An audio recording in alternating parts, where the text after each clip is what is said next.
Pakistan carries out strikes inside Iran. Islamabad says it's in retaliation to attacks by Tehran inside its country. Both nations say they're targeting separatist armed groups. But what might the consequences be, and can they be contained? This is Inside Story.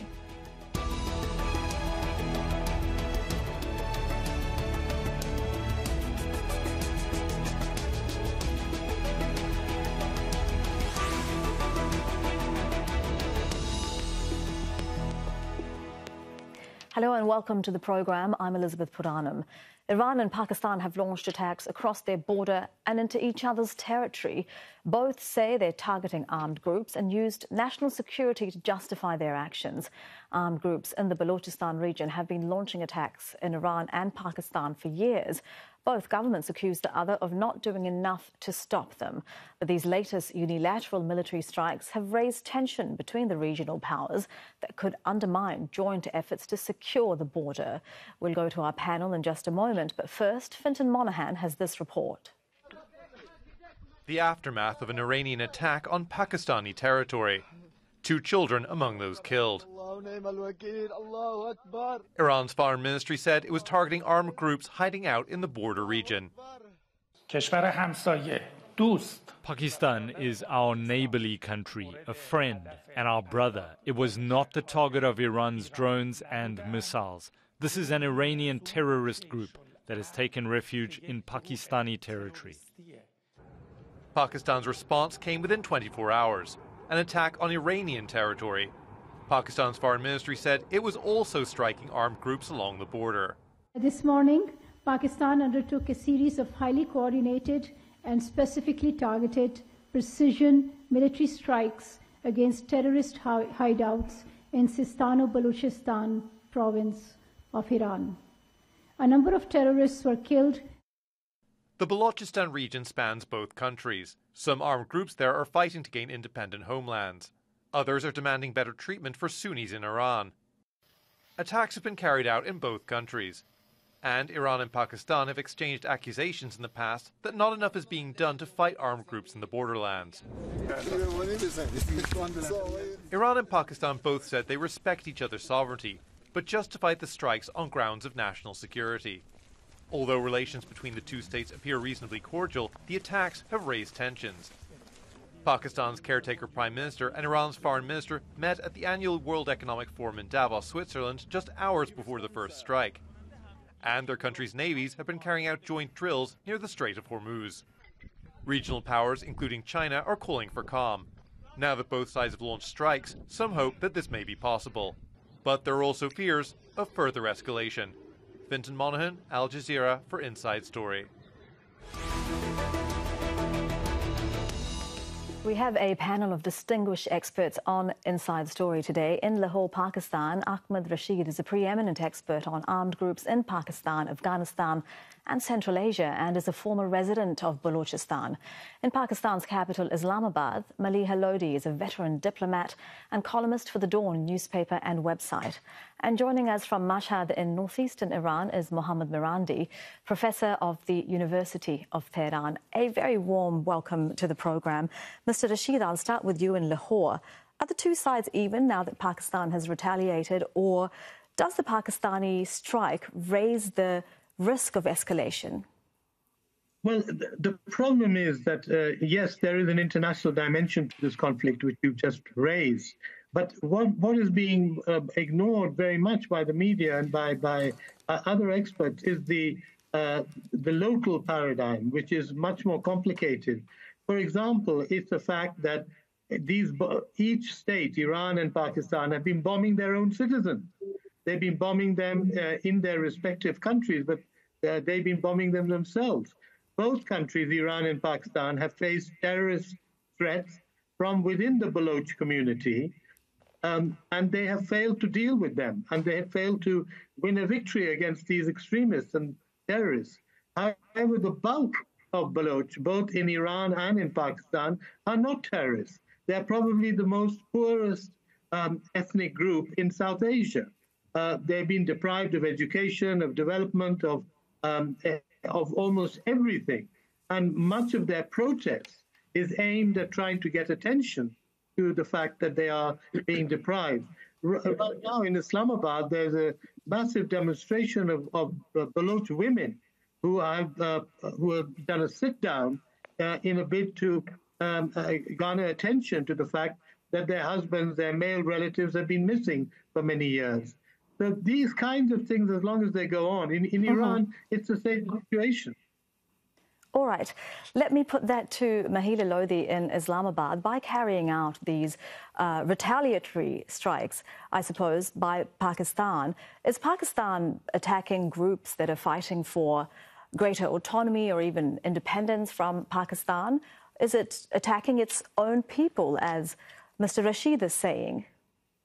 I think we need to keep the focus on what's happened between Iran and Pakistan. We need to first acknowledge that Iran fired the first shot, as it were, and created a situation to which Pakistan was compelled to respond. For many years, in fact, militant groups have had sanctuaries on both sides of the border.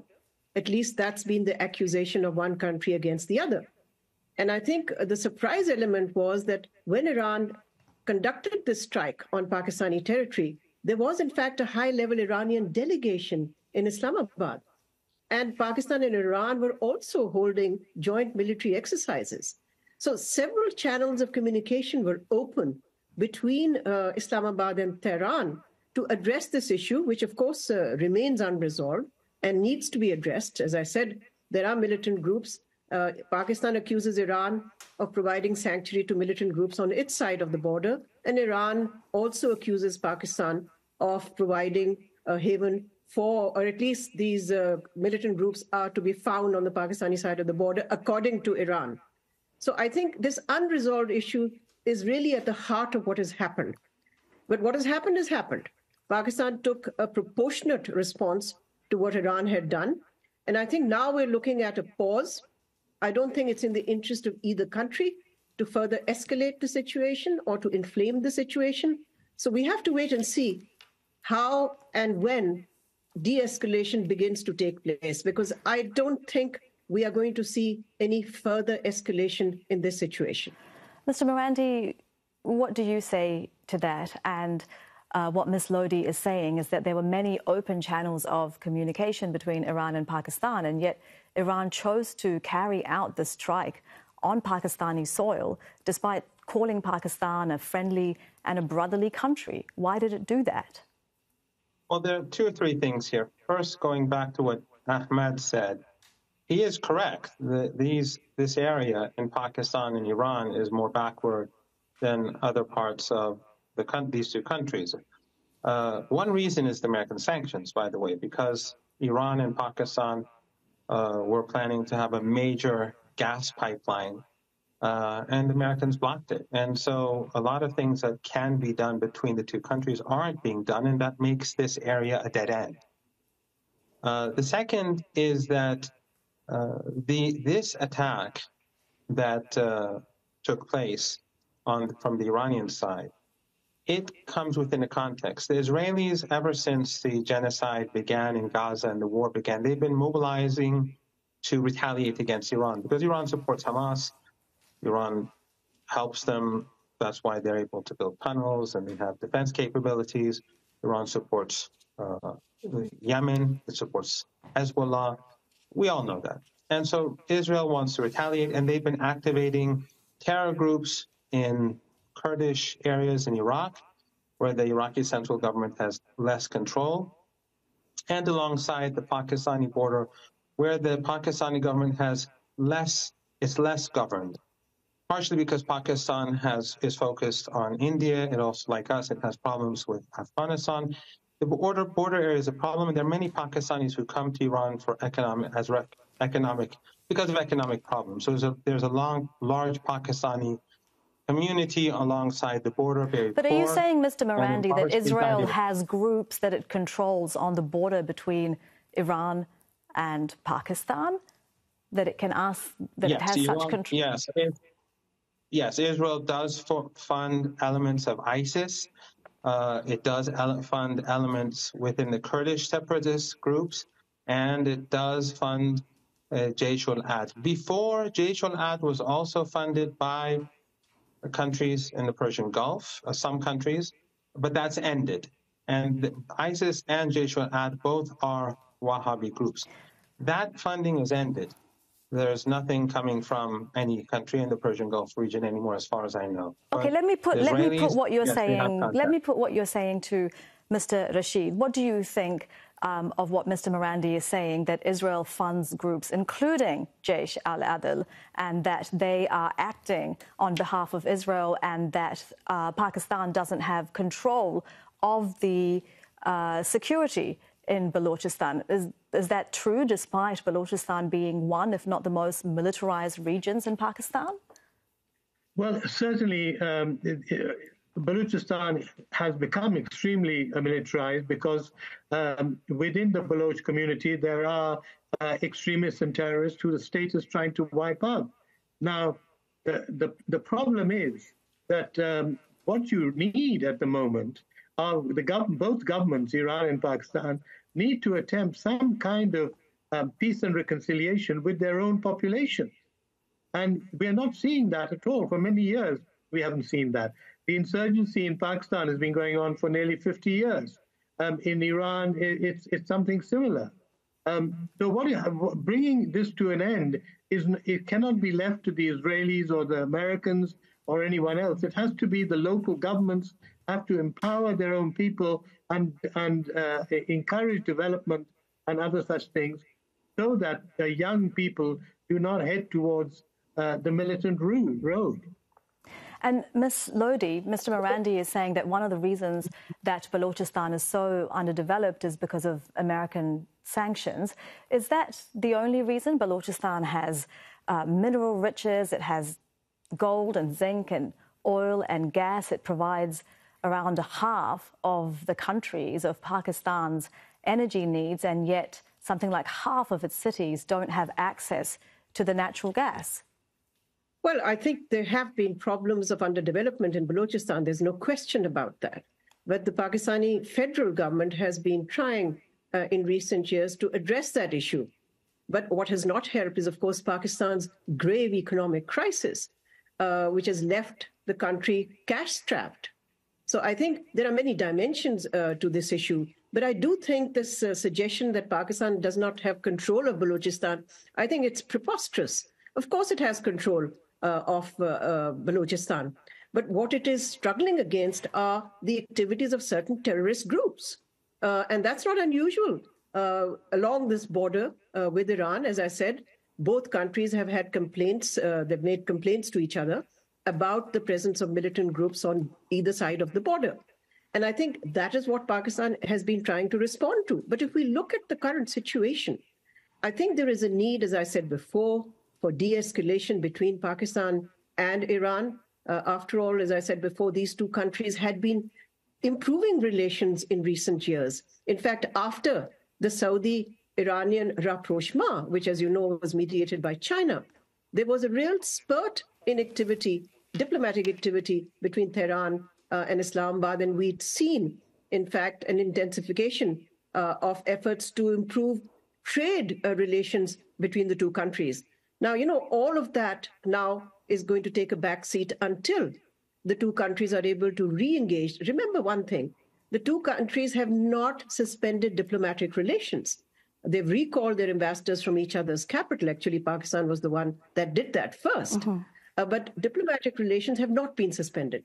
And therefore, there is room, I think, for this diplomatic space. There's room for the two countries to re-engage once tempers come down, once the temperature comes down. And I think that's what needs to be done. For Pakistan, it's crucial. The relationship with Iran for Pakistan has been a strategic compulsion for an obvious reason, because Pakistan has troubled borders with India as well as with Afghanistan. And therefore, to have a normal, stable relationship with Iran has been of utmost importance for Pakistan, and it remains so. So what I think is really perplexing, and it defies all logic, is why Iran chose at this point in time to carry out these strikes, not just against my country, but also against Syria and in Iraq. And at a time when Iran had managed to come out of its diplomatic isolation, it seems to have been walking back into this isolation in the region. Well, let's put that question to Mr. Marandi. Iran's certainly been very busy over the last few days. Strikes in Iraq on what it says is an Israeli spy base in Kurdish Iraq, in Erbil. It also carried out attacks in Syria. It said on groups that are linked to ISIL and who are responsible for the attack in Kerman 2 weeks ago. Can Iran afford to be fighting on another front? Well, Iran is not fighting Pakistan, but I'll get to that in a moment. The strike on Syria was not on territory held by the Syrian government. It was held, the territory is held by terrorist groups. It was the Turkestan Islamic Party, which has members from China, Central Asia, and it's very closely associated with ISIS. So the Syrian government would definitely be happy that the Iranians carried out that attack. In Kurdish Iraq, this is an old problem, and Iran has carried out strikes before, and it's no secret that there are terrorist bases there. International media does documentaries on it. They go to those bases, they meet the members of those terror groups, and they often, Western media glorifies them. So what's going on in northern Iraq there's no controversy about it. With regards to what happened with Pakistan, as the previous guest rightly said, there was a delegation in Pakistan. The Iranians were not planning an attack. What happened was, as you know, we had a series of terror attacks near the Pakistani border, and in one, 100 people were killed. That was, of course, ISIS and most probably Israel, a different group, but they came in through Pakistan. Not that the Pakistani government had anything to do with it. Yeah, but just let me finish. The final point. This group was about Jaish al-Adl, was about to carry out another strike. They had gathered in their two bases. They were about to leave towards the border. The Iranians had 30 minutes to make a decision. The people in the field made that decision that we have to prevent this attack, otherwise there will be another outrage. The government has elections in a few weeks. We have parliamentary elections, and people are very angry with the government that they've allowed 100 people, that under their watch, 100 people were killed in Kerman, 11 soldiers were killed alongside the border a few weeks ago. So they made that decision. It was a tough call, but I think hopefully now the Iranian government and the Pakistani government will have to sit down together and really find a solution for the border. They have to create an infrastructure so that terrorism and smuggling will come to an end there. And certainly both countries say that they don't want an escalation. Mr. Rashid, how much do you think both countries are playing to their domestic audience, domestic pressures here with these attacks? Mr. Marandi mentioned himself the elections that are coming up in Iran. The Iranian public is not happy about the worst attack on Iranian territory, the one in Kerman 2 weeks ago, since the founding of the Islamic Republic in 1979. There is an general election coming up in Pakistan next month too. I do think that this is a very important factor that has also been missed out upon, that both countries, Iran and Pakistan, are facing a failure in their counterterrorism policies so far. Pakistan is faced with terrorism not just in Baluchistan, but much more in the northwest frontier, a province where they're battling the TTP, which is the Pakistani Taliban group that is organized in Afghanistan and crosses the border and launches attacks inside Pakistan. And Iran had a spate of terrorist attacks recently, with numerous people calling out various people being accused of helping that along. But the fact is, both countries have not been successful so far. And yes, it's a cliche to say this, but it has to be said that one way that they can divert domestic attention on the eve of elections, diverted domestic attention to precisely include the fact that they are not winning the war against terrorism. I think it's a very important factor. And until governments certainly governments have control of their region and their areas, but they don't have control in winning the war against terrorism. That continues. Pakistan has been beleaguered in this aspect for a very long time, going back to the Soviet invasion of Afghanistan and the flood of refugees that came across then. So Iran and Pakistan have got very similar problems, which they're not yet being able to tackle jointly in a more friendly manner. All right. Ms. Lodhi, we have Iran's Revolutionary Guard saying that it will launch large-scale military exercises in the country's southeast near Pakistan. Do you think Islamabad could see this as a provocation following these attacks? No, I think Islamabad is reassured that once it has taken the action that it has taken, it was aimed at deterring any further strikes by Iran. And in fact, Pakistan's strike into Iran was also designed to signal to any other country which may contemplate similar action and try to come into Pakistani territory. So I think Pakistan is quite confident that what it has done, and it has done it in a very measured way, in a very proportionate way.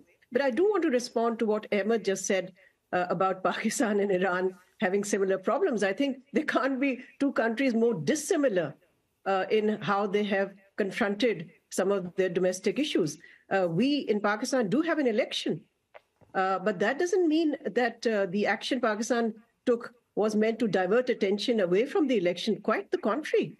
Pakistan didn't start this fight. It was initiated by Iran, as you well know. And for Pakistan to take the position that it did and then to strike, I think was also designed to show that if Iran thought that Pakistan's army was preoccupied with election duties, which of course elections are only 2.5 weeks away, well, they were mistaken.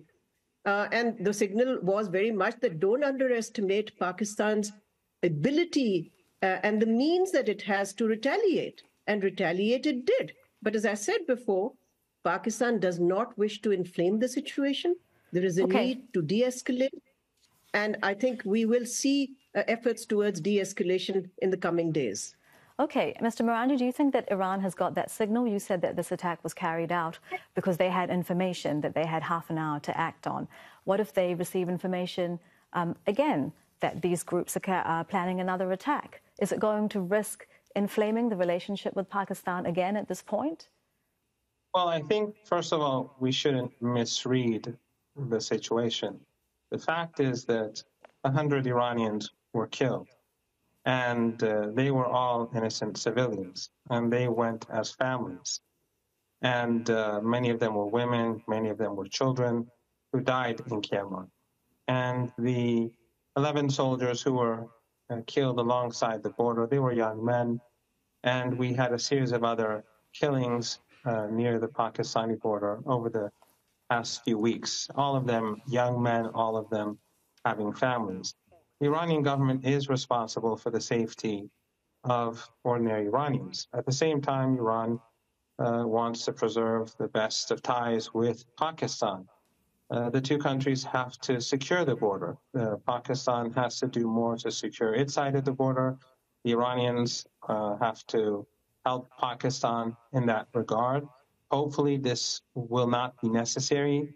Any maneuvers in the southeast of Iran are in order to make sure that that area is secure. It has nothing to do with the Pakistani government. I think there are third parties that have a vested interest in creating divisions between Iran and Pakistan, and people may get emotional.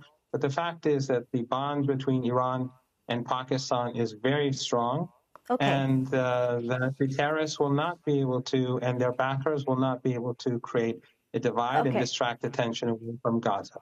Mr. Rashid, when Mr. Marandi talks about how the two countries have to work together to secure this border, it's a 900-kilometer long border, very mountainous, very porous.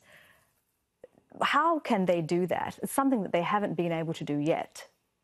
Well, I think it's premature to be able to even talk about the border when there are so many tensions on the ground. The tension between states, Iran and Pakistan, which I hope will get at least cooled down in the next few weeks and months as both sides come together and deal with this in a diplomatic way. But the other, I go back to what I said originally, that unless there's going to be a more serious attempt to look at the deprivation of the Baloch in both Iran and in Pakistan and improve the quality of life that they have or don't have, you're going to get these areas like Baluchistan and like the Northwest Frontier are going to be breeding grounds for terrorism.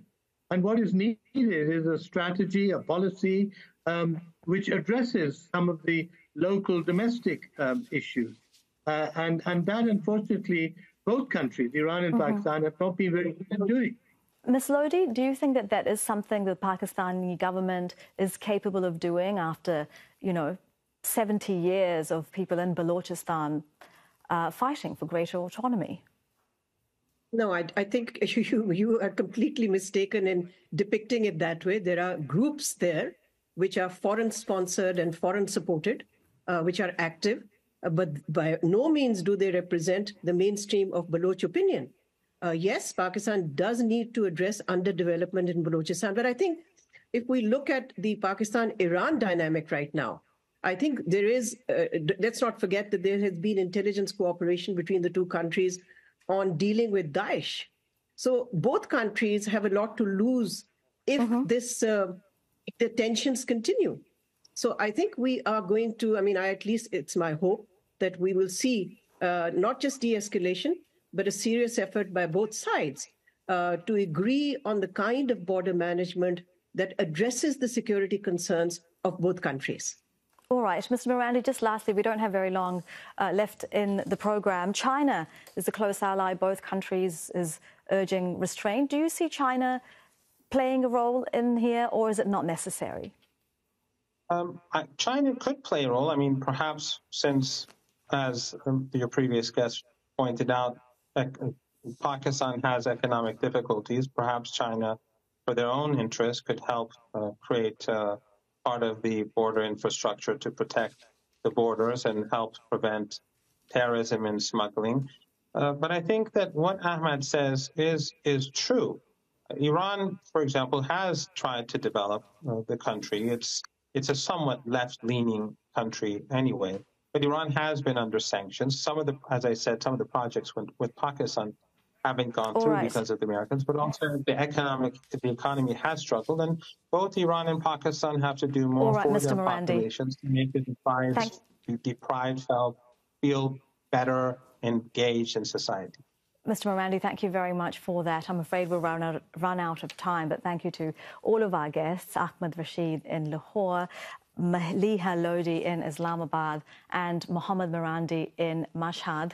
And thank you too for watching. You can see the program again anytime by visiting our website, aljazeera.com.